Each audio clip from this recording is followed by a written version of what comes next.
Today we're going to be talking about Chapter 32, Section 2. And the title of this is Watergate, Nixon's Downfall. You see, President Nixon's involvement in the Watergate Scandal forced his resignation from office, making him the only president in history to be charged with a felony while in office. It makes for a good story, super fun.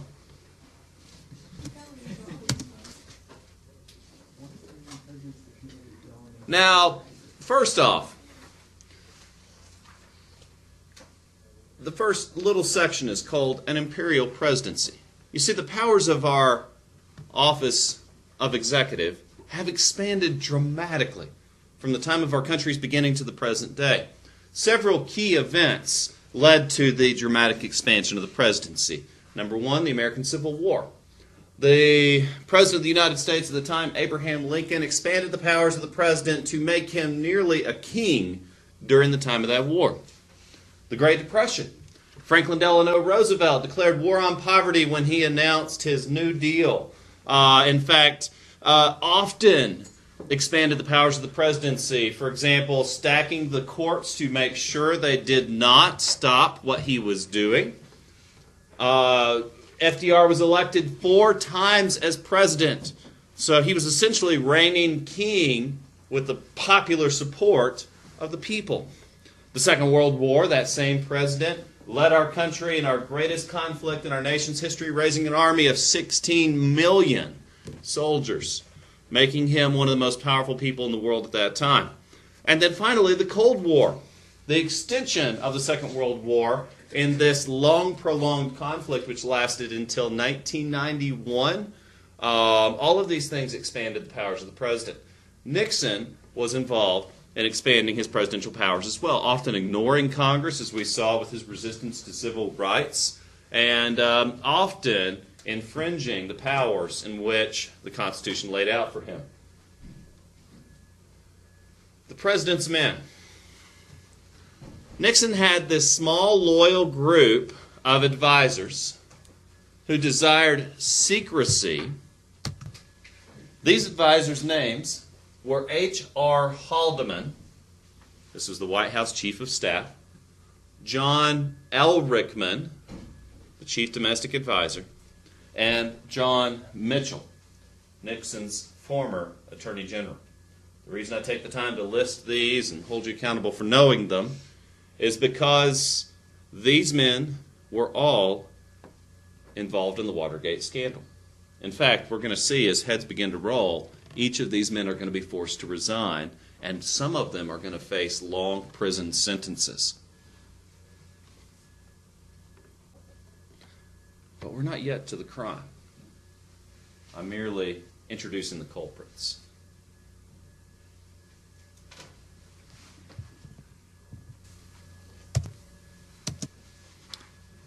So the drive towards reelection. We learned how Nixon won in a very tumultuous race in 1968, and then won overwhelmingly in 1972. Now, you could argue that his reelection was inevitable. However, that did not stop the committee to reelect the president from breaking into the Democratic headquarters. This is known as the Watergate Scandal. So, this, quote, committee to reelect the president was a group, like its name, organized to help Nixon get reelected, and perhaps by any means necessary. Now, we've seen some examples of fraud in this current election, but here is perhaps the most famous and blatant case of fraud. At least, that was caught. Now, the Watergate Scandal was Nixon's administration's attempt to cover up this break-in to the Democratic Party headquarters. Because you see, this committee, calling themselves the Plumbers, was caught in the act. They were attempting to break into the Democratic Party headquarters to steal information in order to blackmail the Democratic Party. And when they were caught, Nixon's administration ordered the destruction of documents, the obstruction of justice by trying to stop the investigation, and they even bought the silence of the burglars. Meanwhile, life goes on. Someone tried to break into the Democratic Party headquarters. Dude, that was whacked up. What happened? Life goes on. No one really knows what happened. These burglars were sentenced, they were imprisoned, and they accepted their sentence with silence. Yet, a reporter from the Washington Post refused to leave matters alone and began his own investigation and was able to link Nixon's administration to the break-in. You see, the Justice Department had already declared case closed. The people involved had been sentenced and went to prison and kept their mouths shut. And Nixon went on with his second administration. Yet a reporter, a journalist, did a private investigation and found an example of corruption going all the way to the highest office.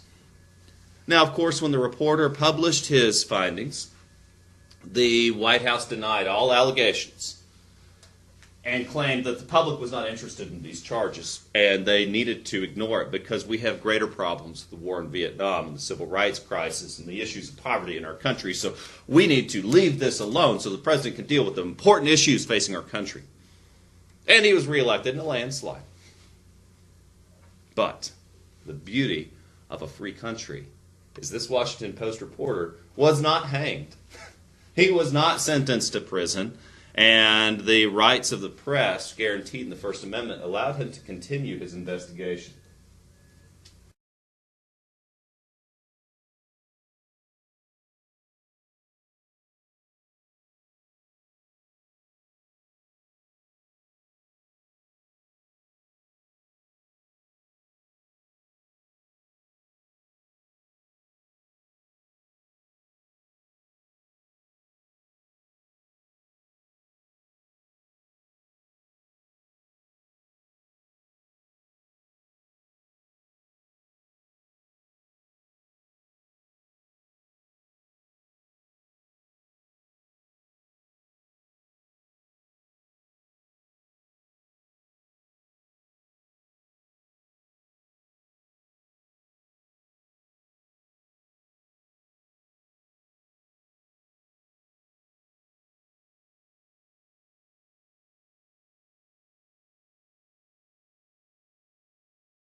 Now, as I said, the Washington Post reporter was not going to leave this alone.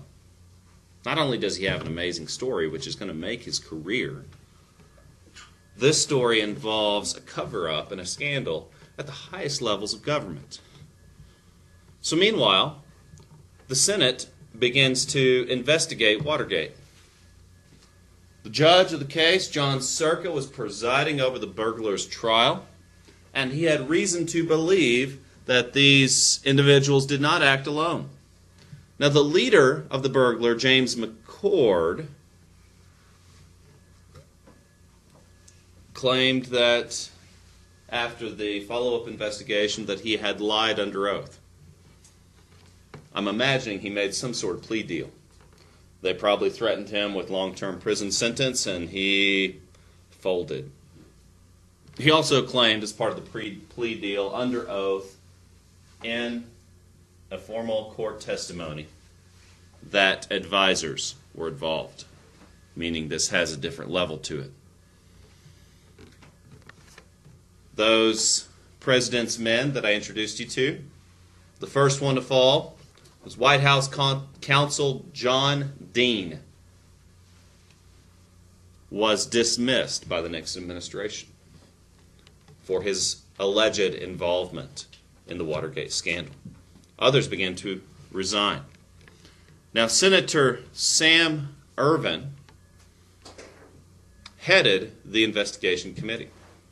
He's a native of North Carolina. In fact, I'm friends with his son, a good friend of mine.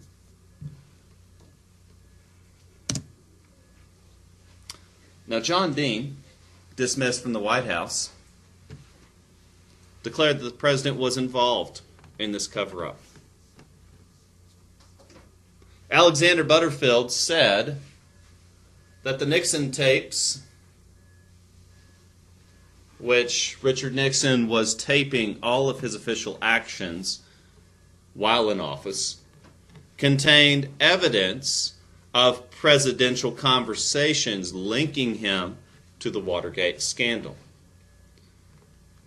It's been common from the time of Nixon to the present day for presidents to record themselves during their official business. They use this both for accountability, to keep a transparent office, but also for purposes of writing their memoirs later. They turn these tapes over to a ghostwriter who writes a biography on their behalf of their accomplishments while in office. And so Nixon was planning on doing this. He was recording everything he said officially so that someday he could write a book and paint his legacy. The problem with this was this series of tapes contained some rather nefarious content, which we will learn about.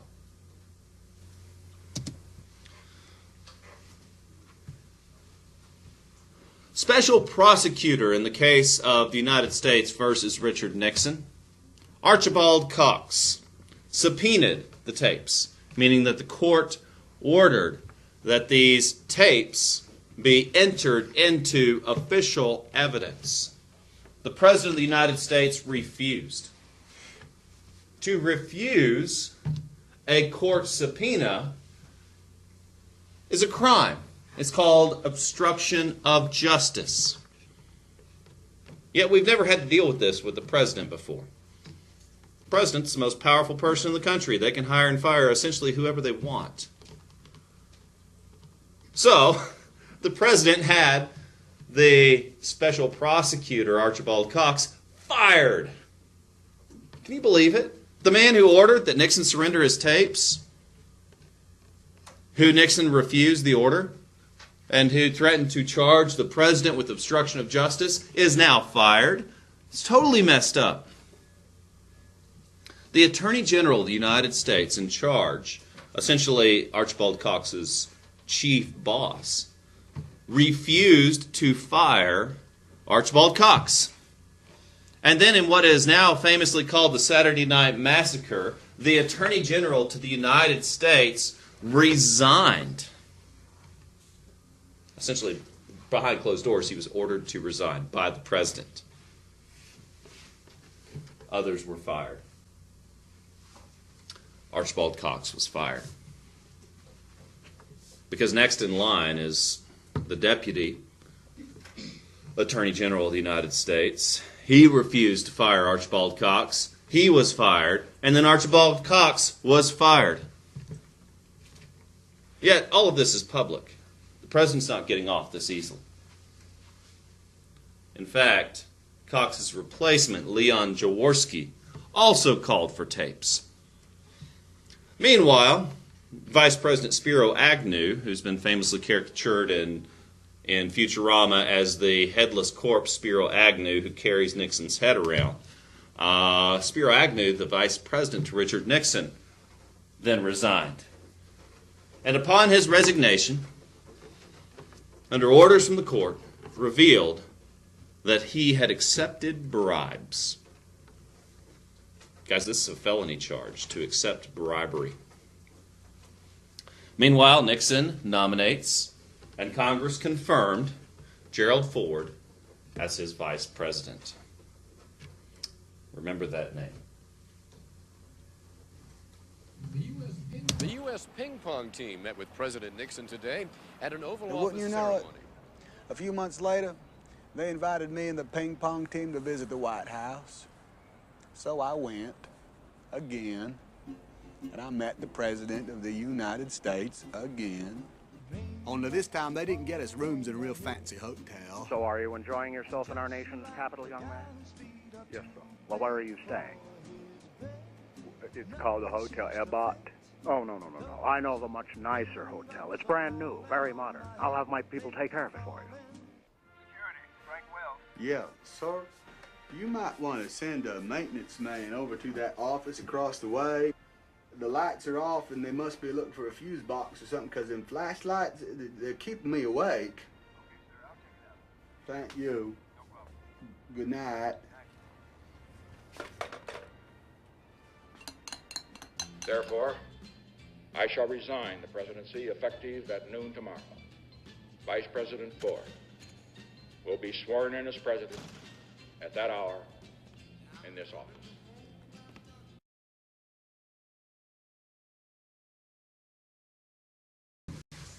Now, in March of 1974, the grand jury indicts 7 of the president's aides. The charges were conspiracy, obstruction of justice, and perjury. The president went on television, and he announced that he was releasing edited versions of the transcripts of his tapes. Meaning, and he claimed he was editing these transcripts for purposes of national security.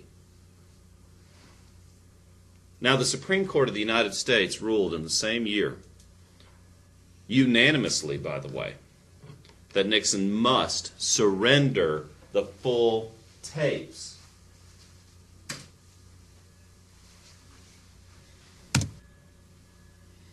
Meanwhile, Congress, in the House Judiciary Committee, upon conclusion of the senatorial investigation of the President of the United States, approved 3 articles of impeachment. Nixon would have become the second president in history to be impeached while in office. And the charges were formal accusation of wrongdoing while in office,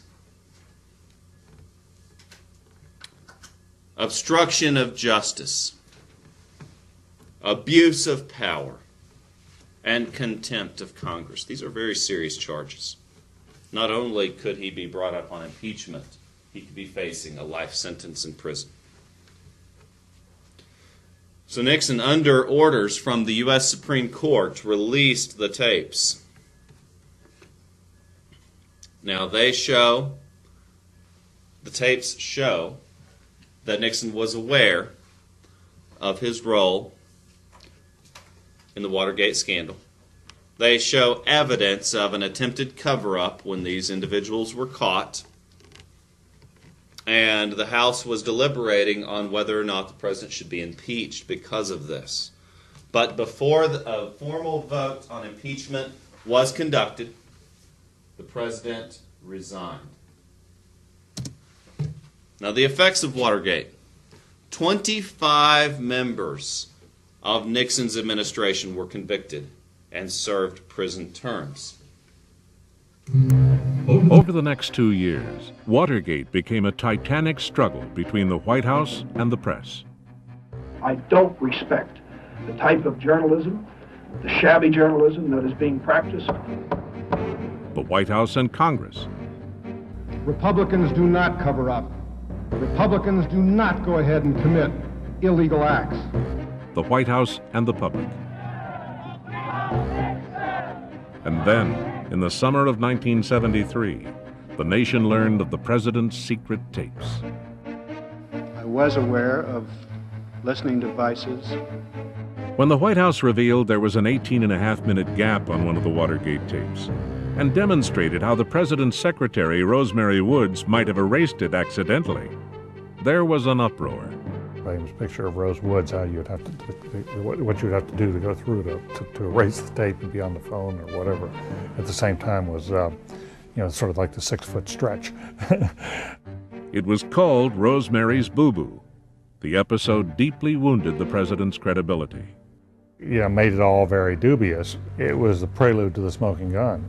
The fierce battle to force the president to hand over the tapes led to Watergate's endgame. When the president decided to fire the special prosecutor, Archibald Cox, rather than release the tapes, the Attorney General, Elliot Richardson, resigned, and his deputy was sacked. It was called the Saturday Night Massacre. The country tonight is in the midst of what may be the most serious constitutional crisis in its history. The Supreme Court would finally resolve the issue of the tapes. In the case of the United States versus Richard Nixon, they unanimously ordered the president to hand them over. Nixon lost political power because he betrayed his office, and people realized that. And when the contents of the tape showed that the president was involved in the cover-up since the first days after the break-in, it was the smoking gun that no one could defend. Richard Nixon resigned on August 9th, 1974. I have never been a quitter. To leave office before my term is completed is abhorrent to every instinct in my body. But as president, I must put the interests of America first. A president who ordered political espionage against his opponents was ultimately undone by the secret recordings he ordered of himself. As we now know from the tapes, Nixon wanted to, in a sense, run the presidency as an instrument of his personal revenge. And as those tapes have been released through the years, they have constructed a portrait of his presidency that Richard Nixon could hardly have intended. He installed the taping system because he really was concerned about how he would look in history's eyes. So he wanted to have the raw materials to construct a heroic portrait of his presidency when it came time to write his memoirs. And the piece of tape that some think says the most about the Nixon presidency is the one with nothing on it, the 18.5-minute gap. Who erased the tape and what was said? Some forensic audio experts believe they may soon have the answers.